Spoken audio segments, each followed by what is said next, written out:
On the night of August 21st, 1942, just minutes before midnight, Captain John Hightower lay crouched behind a rain-soaked ridge on Guadalcanal, his uniform clinging to his body as steam rose from the saturated earth, watching indistinct shadows drift through jungle mist barely 200 yards away while the humid air carried the whisper of leaves, the murmur of distant Japanese voices, and the metallic scent of wet steel from the 37mm anti-tank gun beside him, a weapon never intended to be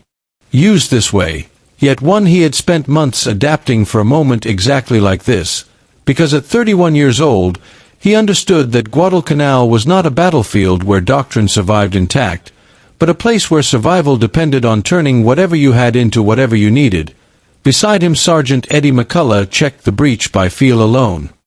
his hands moving with practiced certainty as he loaded what appeared to be an ordinary artillery shell, but in fact contained 122 precisely machined steel balls packed tight inside a thin metal casing, a canister round that transformed a tank killer into the deadliest shotgun ever devised, capable of unleashing a fan-shaped storm of metal that would tear through anything standing in front of it. And as the gun crew worked in silence, they knew the stories that haunted every Marine on the island. Stories of Banzai charges that rolled forward like living avalanches, waves of screaming Japanese infantry with bayonets fixed, willing to die if it meant breaking enemy lines, tactics that had shattered armies across China, Malaya, and the Philippines and turned battles into nightmarish struggles of blood and steel where courage seemed immune to bullets. Tonight more than 1,000 soldiers from Japan's 17th Infantry Division were assembling in the darkness west of Henderson Field, convinced that tradition, numbers, and spirit would once again sweep their enemies into the sea, unaware that the gun trained on the clearing ahead was not loaded with armor-piercing ammunition, but with something designed to turn mass into weakness, density into death.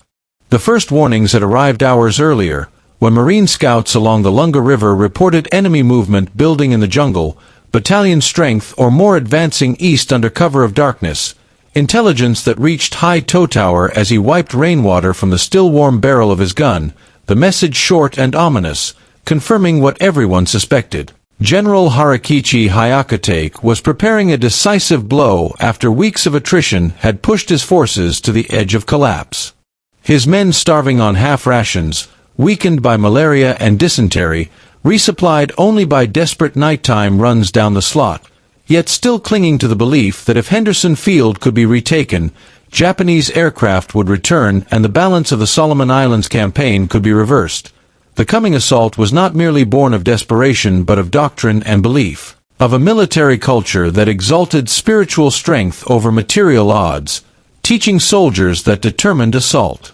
and devotion to the emperor could overcome any defense, a lesson reinforced by years of brutal success. And as rain filtered through the canopy, Lieutenant Kenji Okata briefed his officers in hushed tones. His men crouched in the mud with bayonets fixed, faces smeared with charcoal, carrying only rifles, grenades, and enough ammunition to reach the American lines because speed and shock were everything. Because once they broke through, they would seize enemy weapons and finish the job as they had done before. Along the ridge, the Marines waited in carefully prepared positions, interlocking fields of fire covering narrow approaches forced by terrain, and at the center of this line Hightower placed his 37mm M3 gun where a natural clearing funneled any advance into a killing zone. A weapon originally engineered to pierce the thin armor of Japanese light tanks, but repurposed through experimentation with M2 canister rounds into something uniquely suited for Guadalcanal's brutal infantry battles, each round packed with steel balls that burst free at the muzzle and spread outward in a lethal cone effective out to 200 yards, offering direct fire accuracy unmatched by mortars or howitzers when confronting visible massed attackers. McCullough had drilled his crew until loading and firing could be done in complete darkness, Private Miller feeding the breech by muscle memory alone, knowing that the gun's relatively light weight allowed rapid repositioning while its recoil system absorbed repeated firing without loss of accuracy, and as midnight passed the jungle itself seemed to hold its breath, insects falling silent, birds still, Marines checking weapons and counting rounds, while the sound of movement ahead slowly transformed into a low rumble of chanting voices as Japanese units deployed across a wide front, abandoning stealth for shock, spreading out to overwhelm defenses through sheer presence. When the chant rose to a roar and dark figures emerged from the trees, centuries of belief collided with American steel. The 37mm gun, shipped months earlier from Rock Island Arsenal and capable of firing 15 rounds per minute, now loaded with canister ammunition whose design echoed grapeshot from earlier centuries but refined through modern manufacturing tolerances measured in thousandths of an inch. Steel balls weighing 1/3 of an ounce each, traveling at nearly 1,500 feet per second, was about to prove that innovation could shatter tradition in seconds. McCullough waited until the range closed to 125 yards, knowing this was where the cone remained tight and lethal, as machine guns began to chatter along the ridge and tracers slashed through the darkness, gaps instantly closing as waves pressed forward. And when the moment came, he squeezed the trigger, the gun recoiling violently as the round burst just beyond the muzzle and unleashed its cargo into the charging mass, erasing men in an instant, bodies collapsing mid-stride, momentum carrying them forward before gravity reclaimed them, carving a 30-yard wide gap through the front ranks that no amount of courage could fill. Miller slammed another round home, the semi-automatic breech clanging as McCullough shifted aim and fired again, and again. Each shot scything through packed formations, steel balls punching through flesh and bone, lifting men off their feet, dissolving units into chaos as officers vanished and survivors stumbled forward in disbelief. Lieutenant Okata witnessing his company disintegrate in seconds as formations drilled for weeks ceased to exist, the sound of chanting replaced by screams and the wet tearing noise of impact. Other Marine weapons joined in, rifles and machine guns cutting down anyone still moving, mortars exploding beyond the clearing, but it was the canister fire that broke the assault spine, turning momentum into paralysis as rear ranks encountered walls of bodies and the realization spread that no amount of spirit could cross this ground alive. Hyakutake, observing from miles away, knew within minutes that the attack had failed catastrophically as radio contact ceased and the volume of American fire revealed defenses far stronger than intelligence had suggested. By the time the firing slowed, nearly 800 Japanese soldiers lay dead or dying in the clearing, Okata among them,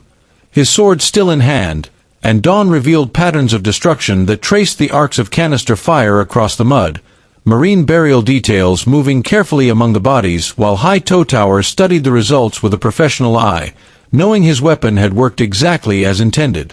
The reports that followed confirmed the scale of the disaster for Japanese forces. Entire companies destroyed, survivors speaking in terrified tones of artillery that fired clouds of metal capable of killing dozens at once, a psychological shock that rippled through the Imperial Army and eroded confidence in Banzai tactics that had once seemed unstoppable. Marine after-action reports recommended expanded use of canister ammunition, training manuals were rewritten, artillery schools revised. Curricula and production surged as Rock Island and other arsenals turned out tens of thousands of rounds to meet demand across the Pacific. Japanese commanders attempted adaptations, night infiltration, dispersal, suppression, but terrain, dwindling resources, and the fundamental vulnerability of massed assault limited their effectiveness, and as word spread from Guadalcanal to later battles like Edson's Ridge, Tarawa, and Saipan, resistance to human wave attacks grew even among troops once considered fearless. High Toe Tower would eventually return home with a Silver Star, spending his post-war career teaching gunnery rather than recounting what he had seen, McCullough carrying the memory of that sound with him into civilian life, Miller becoming a teacher who rarely spoke of the nights he spent feeding steel into a gun that changed warfare. While Japanese historians later acknowledged that encounters with American canister fire marked a turning point that forced painful reassessment of doctrine built on spiritual supremacy. The legacy of that night extended far beyond Guadalcanal, influencing artillery design through Korea and Vietnam, proving that adaptation and industrial precision could overwhelm even the most determined human assault, and demonstrating that in the Pacific War victory would not belong to those who clung hardest to tradition, but to those who learned fastest how to transform necessity into overwhelming advantage.